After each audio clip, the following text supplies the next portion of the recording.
সবাইকে ভালো রেখো ঠাকুর, সবাইকে সুস্থ রেখো, সবাই যেন ভালো থাকে। আরে বন্ধুরা, তোমরা সবাই চলে এসেছো? তোমরা কেমন আছো? নিশ্চয়ই ভালো আছো। আমিও কিন্তু খুব ভালো আছি।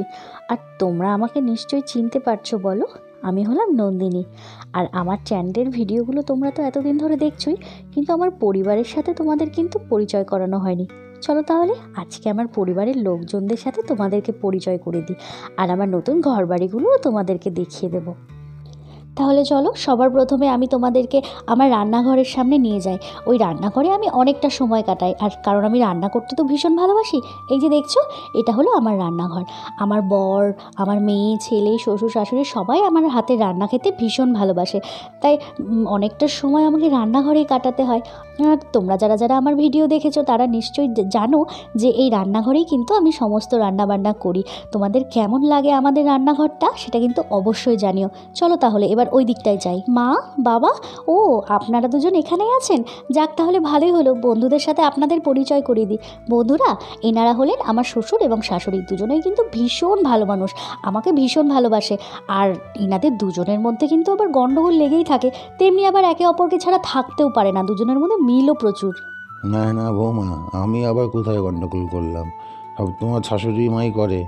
আমি কোথায় যাচ্ছি, কোথায় ঘুরতে যাচ্ছি, কি করছি, কি খাচ্ছি, এই সব নিয়ে সবসময় বকবক। ও তাই নাকি?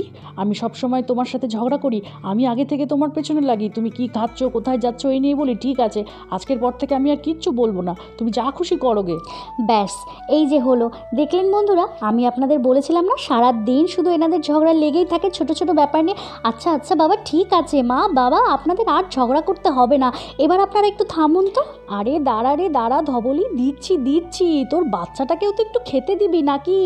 ইস, আমার খেতে দেওয়ার সময়টুকুও দেয় না, দাঁড়া রে দিচ্ছি। মাধবী, কিরে তুই এখানে?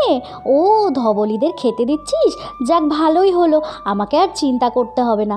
বন্ধুরা, তোমরা তো ওকে দেখেছই, আমার রান্নাঘরে আমার সাথে হাতে সাথে সমস্ত কাজ করে দেয়। আর এই যে আমাকে কিছু দেখতেই হয় না, এখানেও ধবলিদেরকে খেতেও দিয়ে দিল। ও ছোটোবেলা থেকেই আমাদের কাছে থাকে আর আমার সমস্ত কাজে আমাকে সাহায্য করে। মাধবী, ঠিক আছে, ওকে খেতে দিয়ে দে। হ্যাঁ রে হ্যাঁ, বুঝতে পেরেছি, তোদের অনেক খিদা পেয়ে গেছে, নে নে খা খা।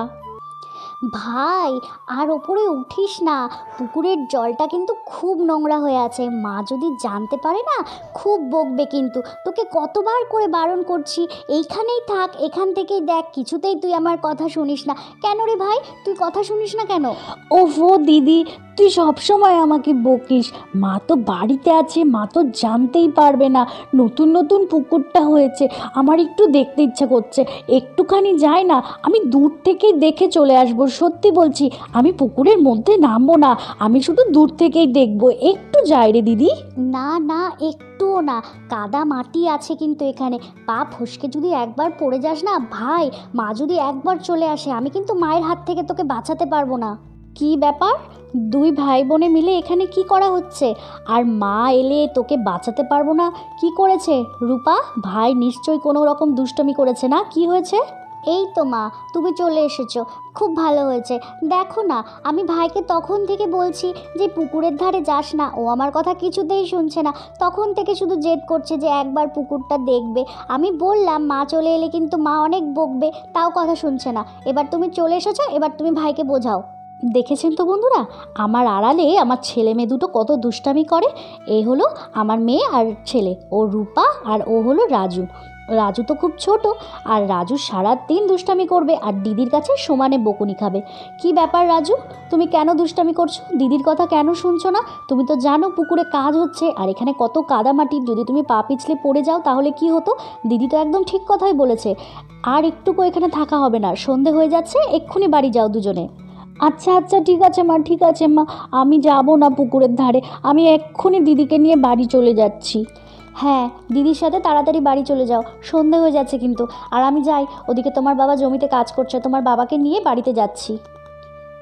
ওই দেখুন বন্ধুরা, রূপা রাজুর বাবা ওই যে জমিতে কাজ করছে। যতক্ষণ না আমি ডাকতে আসবো ততক্ষণ কাজই করে যাবে, সারা দিন কাজ করে লোকটা।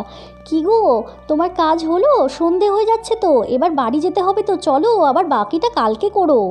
হ্যাঁ হ্যাঁ, এই তো আমি আসছিলামই, তুমি আবার আসতে গেলে কেন? আমার কাজ হয়েই তো গেছে, এই তো আমি যাচ্ছি, তুমি যাও, আমি আসছি এক্ষুনি। আসবো না তো কি করব, সন্ধে হয়ে গেছে, একটু কি সময়ের খেয়াল আছে তোমার? সেই সকাল থেকে শুধু কাজ করে যাচ্ছ, এরপরে তো অসুস্থ হয়ে পড়বে, আর সেই জন্যই তো আমাকে ডাকতে আসতে হলো। না না, আমি এখানে দাঁড়িয়ে আছি, তুমি করবে, একসাথে দুজনে ফিরবো। তাহলে বন্ধুরা, আমাদের পরিবারের লোকজনের সাথে কিন্তু তোমাদেরকে পরিচয় করিয়ে দিলাম। তোমাদের কেমন লাগলো কমেন্ট করে কিন্তু অবশ্যই জানিও। আর খুব তাড়াতাড়ি কিন্তু আমি আবার ফিরবো আমার রান্নাঘরের নতুন নতুন রান্নার ভিডিও নিয়ে। তাহলে তোমরা সবাই কিন্তু আমাদের পাশে থেকো এবং চ্যানেলটাকে সাবস্ক্রাইব করতে একদম ভুলো না। টাটা।